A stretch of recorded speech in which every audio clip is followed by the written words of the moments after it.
Hi there. Say you're a successful businessman or businesswoman and you're looking for a fast executive saloon to ferry you off from your residence all the way to your business park. You're spoiled for choice, really. You can get a Mercedes E-Class, a BMW 5 Series, an Audi A6, or you can go to the Brits and get a Jaguar XF, or you can even get a Lexus GS. But what if that still doesn't tickle your fancy? What if you're looking for something a little more exotic? Something with a bit of panache, a little more flamboyant? What do?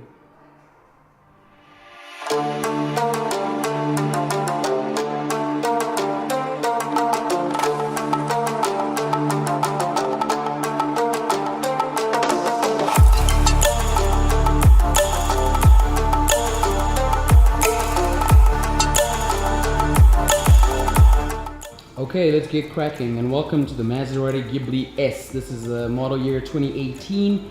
This car has currently just gone through a facelift. The first generation was unveiled roughly soon after the Quattroporte was released, around about 2013, 2014, and this came shortly after that. So what is the Ghibli? The Ghibli sits below the Quattroporte, which is the flagship model.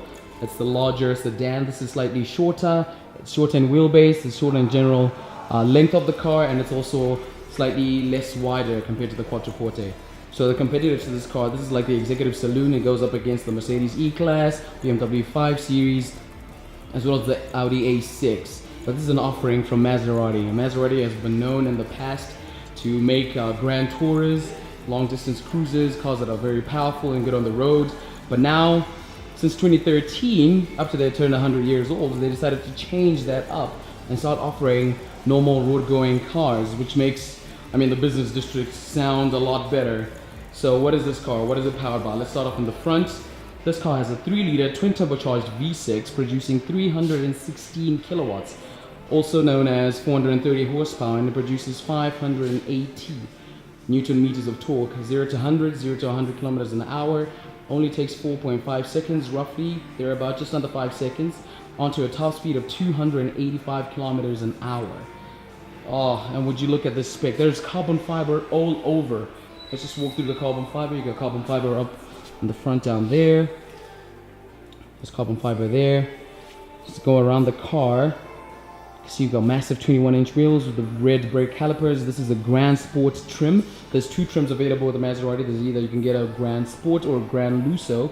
Gran Lusso standing for luxury. So there's two trims. One is sporty, and the other is focused more on luxury, and you can tell from the inside. The inside shows all that.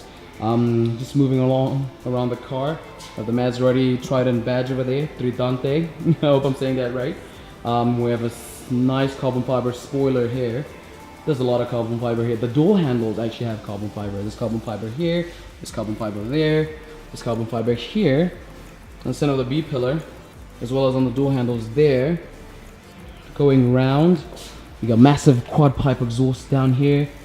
This is not, unfortunately, carbon fiber, but yeah, it still looks awesome. It's a Ghibli S, as you can see. Massive quad pipes down there. Then we move on to the side here. I'm not sure what color this is. It might look like a black on camera, but I think it's a dark blue. And it's just wow. Side mirrors also have carbon fiber, and it's just amazing. I really love this car. Yeah, why don't we have a look on the inside? Alrighty. Welcome to the beautiful interior of the Maserati Ghibli S GranSport, and oh my word, I am just greeted by carbon fiber all over.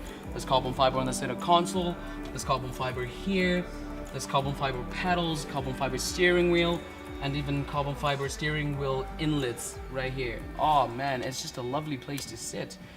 My goodness. So as this is the GranSport trim, as you can see, the seats are very sporty. They've got side bolsters that are meant to hold you in place as you drive along, and they keep you close and tucked in as you're maneuvering all the tight corners and nice bends.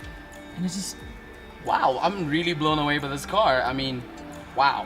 There's a nice massive screen here in the center. I mean, a lot of manufacturers are going for the whole dual screen where there's one there and it sort of extends on halfway into the center dash, like with the E-Class, has two 12.3-inch screens in the middle, and that's what this car is actually going against. But I have no complaints. It looks good, but the car is off. Unfortunately, I Yeah, I can't turn on anything. Hopefully we'll get a start a bit later on. But yeah, I mean, what I'm looking at, I love it. It's got nice, big, flappy pedals. I think one thing to commend Maserati on is on their shift pedals. These are nice and big and chunky, and they cover a lot of space. And the good thing also is that they're mounted to the steering wheel column, not the steering wheel itself. The upshot of that is that whenever you're turning, these stay neutral, they stay in position. So it's not like those that are attached to the steering wheel itself where you turn, they also turn with the car, so you don't know where up is, I mean, because you've already turned and things like that. But, so that's a good thing, definitely something to commend Maserati on, is the huge shift pedals. These are fantastic. Stranded in the open, dried out tears of sorrow. Alrighty, you join me in the back of the Maserati Ghibli S GranSport trim, and wow, I mean, obviously you guys know me. Some of you have seen how I'm not a very tall person. I must say the seat is moved all the way far back, but there's still ample room. It was a bit of a struggle to get in. Unfortunately, I think because given the seat's position, there's enough headroom for somebody like me. I'm about, I would say, 1.7. Yeah, a meter, 1.7 meters tall. Roughly, I'm not sure. So don't quote me on that. But yeah, I mean, it's pretty spacious in here. It's very comfortable.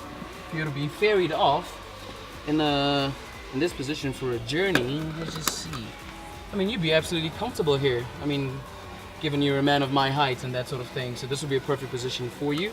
What else is back here? The little wells here, storage, gubbins. You've got carbon fiber as well, even in the back. That's pretty impressive. Stainless steel handles. That's a very nice touch. They feel good. They feel so luxurious. You got the red stitching. I think that's to sort of illuminate the whole sportiness of the car. Red stitching all over. Headrests are pretty comfortable.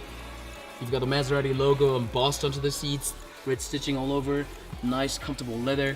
But because of the middle aisle, I'm not sure you can see 3 people abreast. It might be a bit of a struggle, but let's just try that. Yep. Okay. You sit slightly higher up compared to all the other occupants because of this tunnel. I'm guessing it's a transmission tunnel going all the way to the back, so that makes it a lot difficult, but nevertheless it is still a very comfortable car to be in. But if you're sitting in the middle here, you're pretty close up here, so that could be a bit of a problem if you're driving, in case it goes on humps and you might even just knock the top of the car. But overall, it is a good car.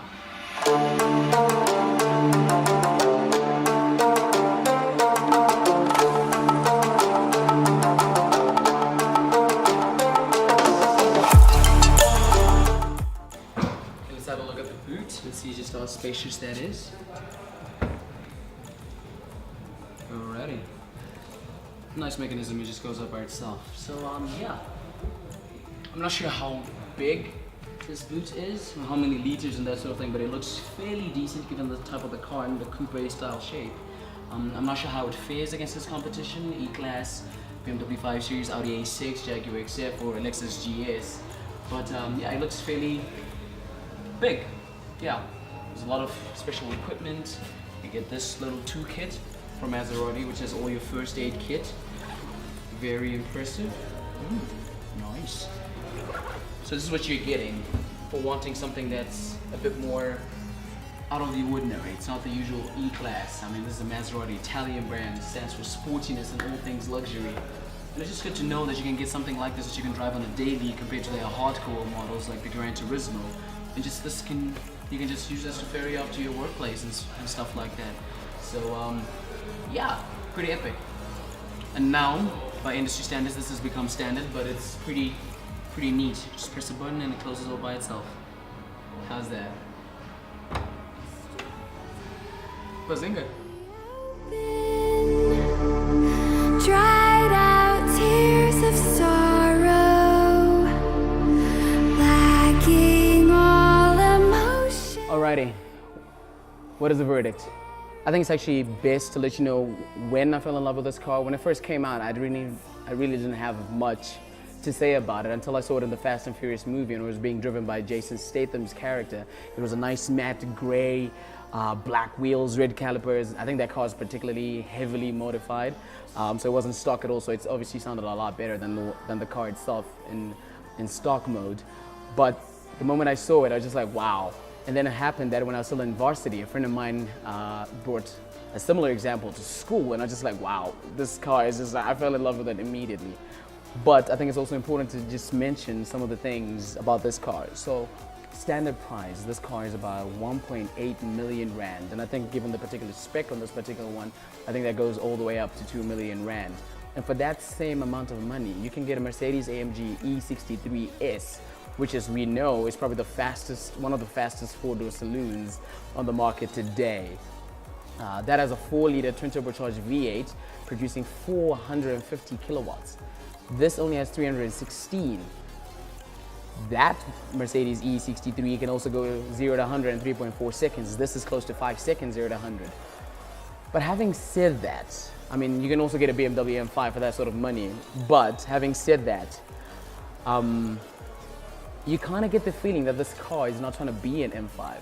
It's not trying to be an E63. It's just a particular compact executive saloon that's also an option.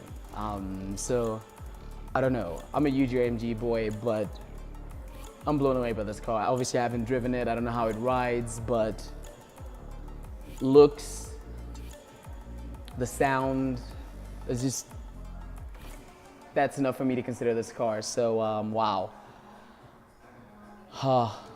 Now recently, I'm not sure which auto show it was, but Maserati unveiled their super SUV, the Levante Trofeo, and that has a Ferrari-derived 3.8-liter twin-turbocharged V8 with 600 horsepower. So, what I'm thinking, I'm not sure if this is gonna happen, but if Maserati puts that same engine into the Ghibli and create something like a Ghibli Trofeo edition, I think this could be a serious contender. This could be a serious contender, honestly. I would want this. I would pick this.